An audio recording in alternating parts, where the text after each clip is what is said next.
नमस्कार दोस्तों, आपको याद होगा मैंने अभी हाल ही में कुछ टाइम पहले एक वीडियो डाली थी जिस बच्चे की, जो बच्चा सेक्टर 4 में जिस बच्चे को छोड़ दिया था। अभी फिर किसी ने उस बच्चे को ऐसे ही फेंक दिया कहीं पे, और किसी का मेरे पास फोन आया कि उस बच्चे के साथ चोट वोट भी लगी हुई है और किसी ने वहाँ पे छोड़ दिया है करके। अभी मैं फिर उस बच्चे को लेने के लिए आया, मैं भी आपको दिखाता हूँ। गायब हो जाता है।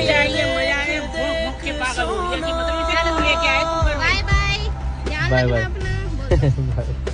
ये देख सकते हैं आप, यही बच्ची है जो पिछली बार जो खोई थी, फिर से ये बच्ची मिली है, देखिए। और उनका बहुत बहुत शुक्रिया जिन्होंने हमें फोन करके बताया।